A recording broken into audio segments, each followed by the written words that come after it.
The key turned at 6 in the evening. With that single metallic sound, the air in the house changed. It was not just a door being locked. It was the signal that fear was coming for me again. Even now, so many years later, the sound of metal against metal makes my chest tighten. Back then I would freeze under the covers, clutching the sheets so tightly my knuckles would hurt.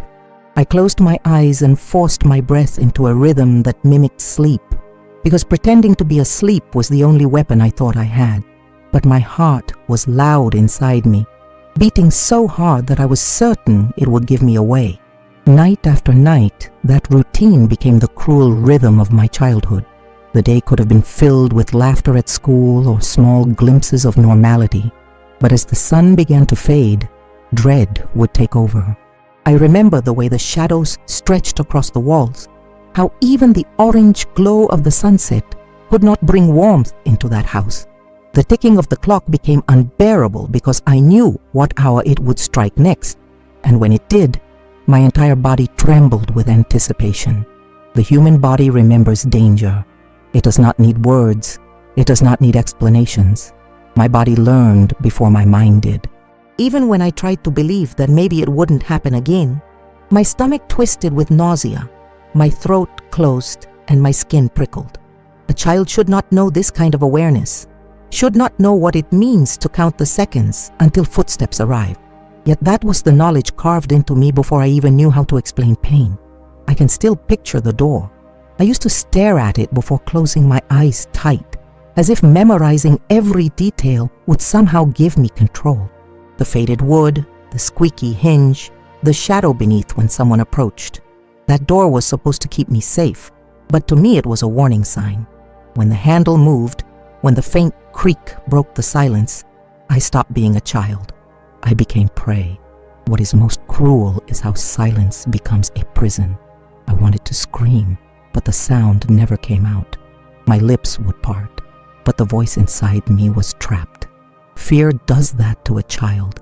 It steals their ability to call for help. And when there is no one listening anyway, the silence feels like the only companion. I used to wonder if walls could hear me, if the ceiling carried my whispers somewhere beyond that house. I begged God in my mind to intervene, but each time the footsteps got closer, the only answer was emptiness. I told myself that if I stayed still, if I breathed carefully, maybe it would stop. Children invent rituals when they have no control. I counted backwards in my head. I pressed my nails into the palm of my hand until it hurt. I tried to disappear into the mattress, but nothing I did could erase the reality that returned every single night. Looking back, I realized how loneliness magnifies trauma. Surrounded by people, yet entirely invisible. There were dinners at the table, conversations that filled the air, moments when my family looked like everyone else's. And then, when darkness arrived, all of that crumbled. It taught me very young that appearances are the cruelest of masks. To the outside world, there was nothing wrong. Inside, I was living a nightmare that repeated itself with mechanical precision. The hardest part was the betrayal of the ordinary. The same hands that carried grocery bags, that shook hands with neighbors, that turned the pages of the newspaper, were the same hands that invaded my safety at night. As a child, you do not know how to separate those things. You do not have the tools to make sense of how someone can be both protector and predator. And so you blame yourself. You think maybe you did something to deserve it. You think maybe if you stay quieter, smaller, it will end. But it never does. Every night felt like drowning in slow motion. The air was thick, my body heavy, and there was no escape. And yet, every morning, I had to rise as though nothing had happened. I brushed my teeth, I packed my school bag, I smiled when someone greeted me. That is the cruelty of hidden trauma. It demands that you become an actor long before you know what acting means. Sometimes I imagined what would happen if I told someone. But the fear of not being believed was stronger than the fear of staying silent. I thought of my mother, who seemed to carry her own silence like a shield, and I knew she would not save me. I thought of the neighbors, of teachers. But what if they looked at me with pity, or worse, with disbelief? For a child, the idea of being doubted feels like another wound. one that might never heal. So I swallowed my truth, night after night, until it became part of me. There is something about the first 30 seconds of memory that etches itself deeper than the rest. The sound of the key, the cold of the sheets, the metallic creak of the door. These became the soundtrack of my childhood. They are not just fragments of the past. They are reminders that safety was stolen from me at an age when safety should have been unquestionable. Even now, when I think back, I do not see the face first. I see the room, the darkness, the helplessness. I see myself as a small child curled up, eyes squeezed shut, convincing myself that if I just stayed still enough, if I just disappeared inside my own body, maybe I would be spared. That is what the beginning of my nights looked like. That was the opening scene of years of horror. And it was in that silence, in that endless cycle of pretending to sleep, that the roots of my pain were planted. The kind of pain that does not fade with daylight, that follows you into every part of life, shaping how you see the world, how you trust, how you love. It all began with that key turning at 6 in the evening and the sound of footsteps that followed. My name today carries the weight of survival, but back then I was only a child, small and fragile, trying to believe that life was ordinary. Before the darkness took over, I was like any other little girl who thought home was the safest place in the world. I used to run barefoot through the yard, chasing the wind, with hair tangled by the sun and laughter that echoed without fear. I held tight to those tiny joys, because at that time, I did not yet know how fragile they were. I remember the smell of fresh bread in the mornings, the way the curtains moved with the breeze, the sound of my mother humming while she cooked. These fragments are still inside me, but they are like shards of glass buried under layers of dust and pain. On the surface, we looked like a family anyone might admire. My father wore his authority like a badge, respected by neighbors, greeted with handshakes at church, and spoken of with admiration in the streets. My mother smiled politely, always tidy, always careful to maintain the image of stability.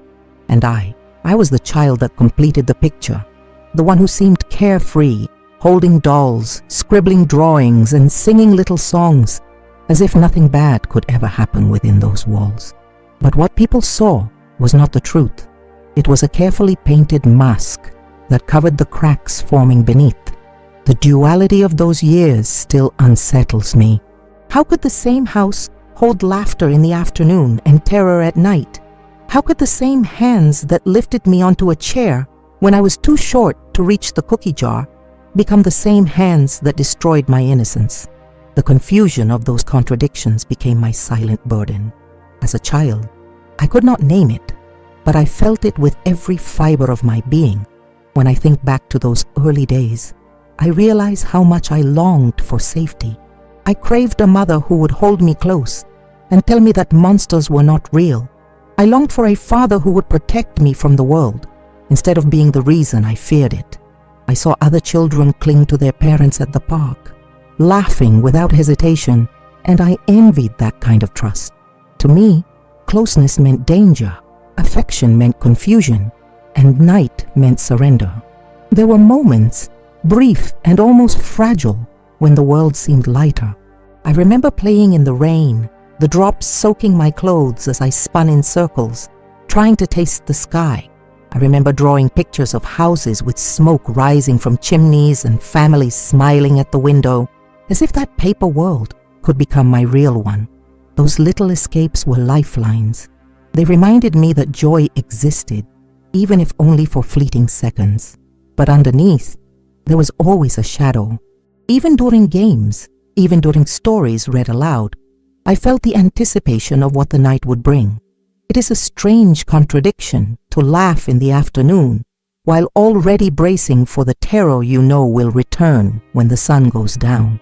That is what my childhood became, a pendulum swinging between moments of fragile happiness and nights of unbearable silence. Children do not naturally understand betrayal. They believe what they are told. They trust without question.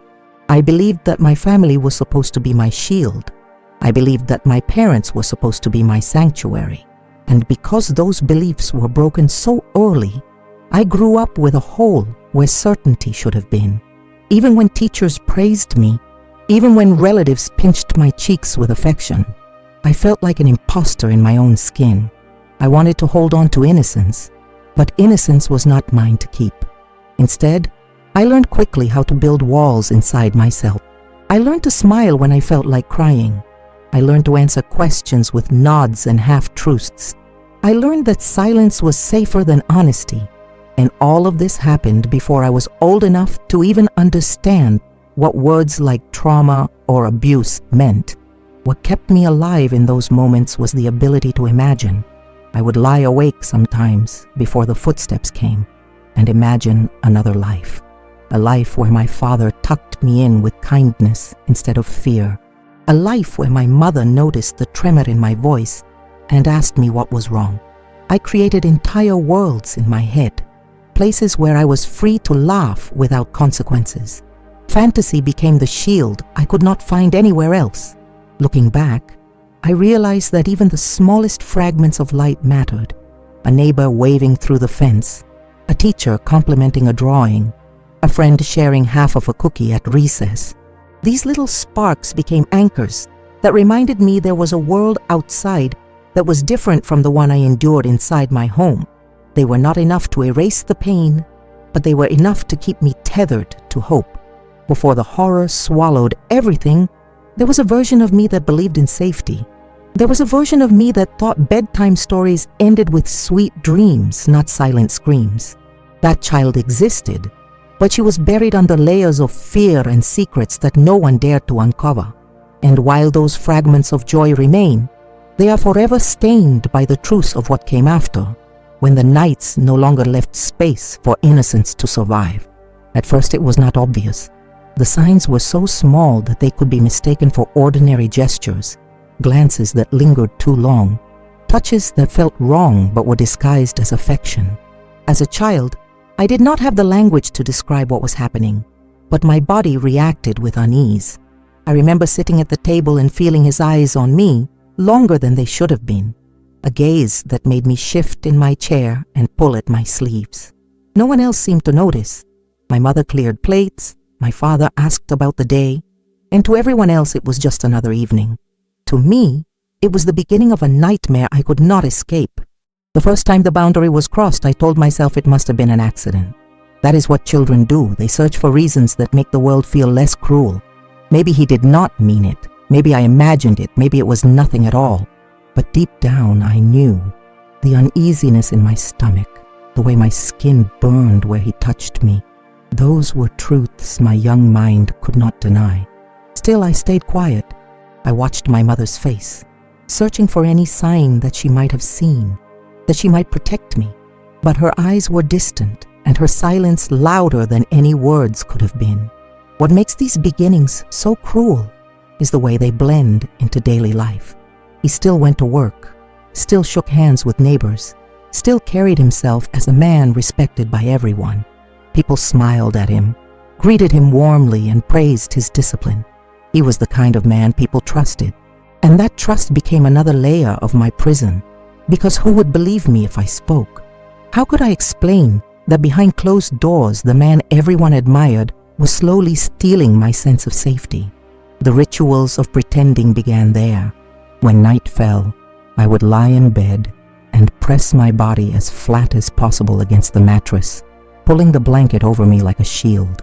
I told myself that if I looked asleep, if I breathed slowly, maybe he would leave me alone. The sound of footsteps on the floorboards made my chest tighten.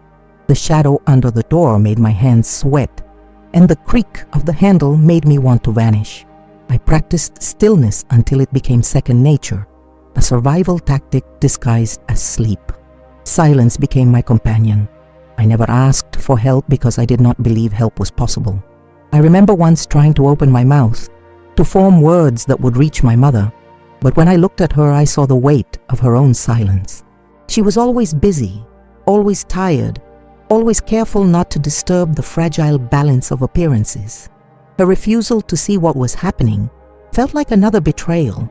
It told me that my pain did not matter, that her silence was more important than my safety. Children sense things long before they can name them. I sensed that my family was built on fragile glass, and speaking the truth would shatter it completely. I imagined the neighbors whispering, the church turning cold, the looks of disbelief on faces I trusted. And so I carried it alone. My secret grew heavier each day, pressing into me until it reshaped who I was. I learned to laugh when I wanted to cry, to sit still when I wanted to run, to nod politely while a storm raged inside me. The nights became predictable. The moment the key turned in the lock, I felt the cycle beginning again. My father's presence was a shadow that swallowed the house. No one dared to confront it. I could hear my own heart beat so loudly in those moments that I thought it might break me. I curled into myself, pretending that if I made myself small enough, invisible enough, maybe I would be spared. But pretending never saved me. Even now, I can recall the texture of the blanket I clutched, the faint smell of laundry soap mixed with fear. These sensory details are etched into my memory, as real as the scars they left behind. Trauma does that. It imprints on the senses, making the smallest things into constant reminders. The smell of soap, the sound of footsteps, the creak of wood, all of these became triggers that followed me long after the nights ended. What makes those early signs unforgettable is the way they were ignored. A child withdrawing, avoiding eye contact, flinching at touches that should have been harmless. These were signals anyone could have seen, yet no one did. Teachers praised me for being quiet and obedient, never realizing that silence was not a virtue, but a symptom. Neighbors complimented my good manners, not knowing they were born of fear. The world saw a well-behaved child, but inside I was suffocating. Each time it happened, I told myself I would be stronger next time, that I would resist, that I would say no. But fear paralyzed me. Fear taught me obedience. Fear convinced me that speaking would only make things worse. So I stayed quiet, night after night, while pieces of my childhood were stolen one by one. The beginning of abuse is not always loud. Sometimes it is subtle, quiet, hidden in shadows and silences. That is why it is so insidious. It creeps in slowly until it becomes the rhythm of life, until a child can no longer remember what safety feels like. That was how my story began, with signs no one wanted to see, with touches that should never have happened, with a silence that grew so heavy it felt unbreakable. And in that silence, I learned what it meant to be both seen and unseen at the same time. The nights were no longer nights. They were sentences I served in silence. Each one arrived with the same pattern, a cruel repetition that taught me that darkness wasn't meant for rest, but for fear. I dreaded the ticking of the clock, each second dragging me closer to the moment I knew too well. The sound of his steps in the hallway became more terrifying than any nightmare. My body tensed before he even touched the door. The creak of the handle was enough to make me feel as though my chest might collapse in on itself. The room that should have been my sanctuary transformed into a prison. The bed was not a place to dream, but a place to hide, a stage where I perfected the role of the silent sleeper. I pulled the covers to my chin, hoping that if I stayed still enough I might disappear. Children invent magical thinking when they have no control. I told myself that if I pressed my face hard enough into the pillow, maybe he would not notice me, but he always did. Pretending never saved me. The cycle was merciless. It did not matter if I had cried myself to sleep the night before, or if I had prayed until my throat hurt. The nights kept returning with the same cruelty. He came as if it were his right, and I lay there as if my silence was the only thing left I could own. What made it worse was knowing that my mother knew. She carried trays of food to him the next morning, avoiding my eyes, moving around the house as though nothing was happening. Her silence was a second wound, a betrayal that cut even deeper than the first. It told me that I was alone, that no one in that house would protect me, that my pain was invisible by choice, not by accident. I can still recall the texture of the darkness, heavy and suffocating, pressing down on me until breathing felt impossible. My small body shook uncontrollably under the weight of fear. Every muscle tensed, every heartbeat pounded against the silence of the room. The sheets carried the smell of laundry soap, but also the lingering scent of him, a reminder that the bed was no longer mine. Trauma imprints itself in the senses, and those nights burned themselves into every corner of me.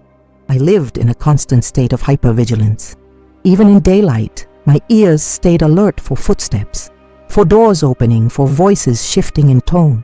My body never relaxed, because even when the sun was out, I knew night would return. I learned to sleep lightly, to wake at the smallest sound, because safety was never guaranteed. That kind of fear rewires the mind. It teaches you to expect danger everywhere, to mistrust even the moments of peace, because peace never lasted.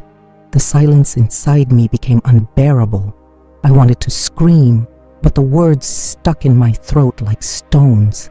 I feared that if I screamed, no one would come, and the humiliation of being ignored would be worse than the pain itself.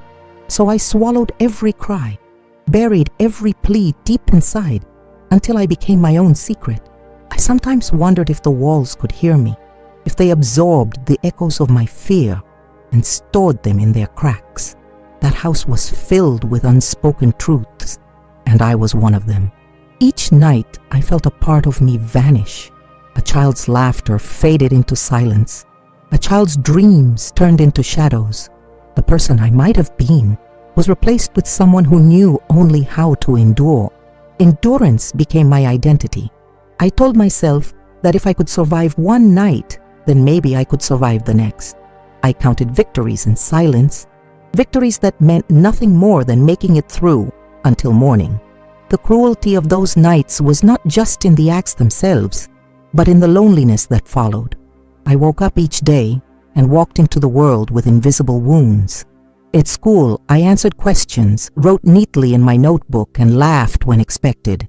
No one knew that the night before, I had curled into myself, hoping the world would stop spinning just long enough to give me peace. My body carried the truth, but I kept it hidden behind small smiles and quiet obedience. Sometimes I wondered if anyone would ever see me, if a teacher might notice the way I avoided eye contact, or the way my hands shook when touched, if a neighbor might notice how quickly I retreated inside when the sun began to set. But no one looked closely. No one wanted to disturb the illusion of normality, and so I disappeared further into silence, becoming smaller and smaller in a world that seemed determined not to see me. The nights stretched endlessly, a loop that repeated itself without mercy. Each time he left the room, I stared at the ceiling with eyes wide open, too afraid to close them again. Sleep became impossible. Dreams became dangerous, because even in dreams, he followed me. I longed for a morning that would feel different, for sunlight that could wash away the darkness. But each morning brought the same routine, the same silence, the same betrayal. The days and nights blended together into a cycle that seemed unbreakable, a cycle that etched itself into my very skin. Those nights were not just moments in time. They were the theft of my childhood. They turned laughter into silence, trust into suspicion, love into fear. They carved themselves into me, shaping the person I would become, reminding me always that the worst kind of prison is not made of bars, but of silence and shadows. And inside that prison, I learned to survive one heartbeat at a time. During the day, I was a different child, or at least that is what I wanted the world to believe. I dressed for school, tied my shoes, carried my books, and wore the same uniform of normalcy that every other child seemed to wear. I smiled when I was supposed to, laughed when classmates told jokes, and answered questions in class with a steady voice. On the surface, nothing seemed unusual. Teachers praised me for being quiet and disciplined. Neighbors said I was polite and well-mannered. But behind the practiced mask was a child carrying the weight of unspeakable secrets. The trauma became invisible, not because it was small, but because I worked so hard to hide it. I had already learned that showing cracks could be dangerous, that if I gave even the smallest clue, someone might ask questions I was too afraid to answer. So I perfected the art of pretending. My smile was rehearsed, my gestures calculated, my silence polished until it looked like shyness. Children should not need to perform in order to survive, but I did. At school, I often stared at the blackboard while my mind wandered far away. Numbers blurred into shapes. Words drifted past without meaning. I was there in body, but my thoughts were trapped in the memory of the night before. Sometimes the scent of chalk dust would mix with the faint trace of soap from my clothes and trigger a wave of nausea, a reminder that nothing could wash away what lingered on my skin. Yet no one noticed.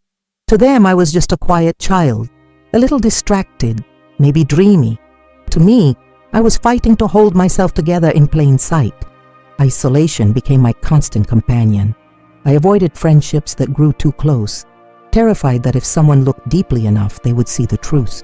When other girls whispered secrets about crushes or dreams, I listened quietly, but never shared my own. My secret was heavier than theirs, a shadow that could not fit into the playful rhythm of childhood confessions. I built invisible walls, letting people see me only from a distance. The hardest part was the guilt. I believed it was my fault, that somehow I had done something to deserve what was happening. When children are hurt by those who are supposed to love them, they rarely blame the adults. Instead, they turn the blame inward. I thought maybe I was bad, maybe I was broken, maybe I had invited it without knowing. That guilt poisoned everything. Even when good things happened, I felt unworthy of them. A kind word from a teacher, a small gift from a classmate, even those felt like lies because I believed I did not deserve kindness. At home, silence filled every room. My mother moved through the days as if the nights did not exist, cooking meals, folding laundry, exchanging small talk with neighbors. Her refusal to acknowledge my pain was another form of abuse, one that left wounds no less deep than his. I longed for her to look at me, really look at me, and see the truth in my eyes. But her eyes always slid away, as if meeting mine might break the fragile illusion she clung to. I learned then that sometimes love is not enough, that sometimes the people we need most choose not to protect us. I often tried to find refuge in small routines. I would spend hours reading, escaping into stories where children were saved, where monsters were defeated, where justice always came. Books became my hiding place, the only world where I could control the ending. I clung to those stories like lifelines, because they showed me that somewhere, at least in fiction, children like me were rescued. Yet every time I closed the book, the reality of my life crashed back, and I felt the weight of hopelessness pressing down again. There were signs that others could have noticed. The way I flinched when touched, the way my hands trembled during certain lessons, the way exhaustion showed in my eyes after sleepless nights. But children are often underestimated. Adults assume that if a child is not screaming, if they are not acting out, then they must be fine. Quiet children are praised, even when their silence is a mask for unbearable pain.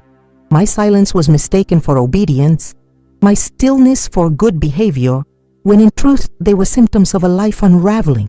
The trauma seeped into every corner of my identity. I began to see myself as invisible, as someone whose voice did not matter. When classmates argued or raised their voices, I stayed quiet. When teachers asked for opinions, I hesitated, convinced that whatever I said would be wrong. My confidence was stripped away piece by piece, leaving behind a shell of someone who existed only to endure. Even as I tried to hold myself together, the loneliness grew heavier. I walked through crowded hallways feeling like a ghost, unseen and unheard. I sat at family gatherings listening to laughter that felt foreign, as though everyone else lived in a world I could never enter. That sense of alienation burrowed deep, convincing me that I was different, that I carried something shameful no one else could understand. Yet even in the middle of that despair, a small spark of resistance lived inside me, a whisper that said, maybe one day things could be different. It was faint, almost drowned out by the noise of fear and shame, but it was there. It came alive in those fleeting moments when a teacher smiled warmly, when a friend offered kindness, when the sunlight streamed through the window and touched my face as if to remind me that the world held more than darkness. Those sparks did not erase the pain, but they planted the fragile seed of survival. The possibility that my story was not only about suffering, but also about enduring. The invisibility of my trauma shaped me, but it also forced me to develop strength in silence. I learned how to read people's expressions, how to predict moods, how to navigate danger before it arrived. It was survival at its rawest form, and it kept me alive. But it also stole the childhood I should have had. While other children played and dreamed, I was learning to disappear. And that disappearance became the cruelest wound of all, because it erased not only my voice, but also my very sense of being. It did not happen all at once. Breaking the silence was not a sudden act of bravery, but a series of tiny cracks in the wall I had built around myself. For years I believed that no one would ever see me, that my voice was too small and my pain too invisible. But there came a day when someone noticed. A teacher looked at me a little too closely, her eyes soft yet piercing, as if she was trying to understand the weight I carried. She asked a question so simple, and yet it shook me to my core. "Are you okay?"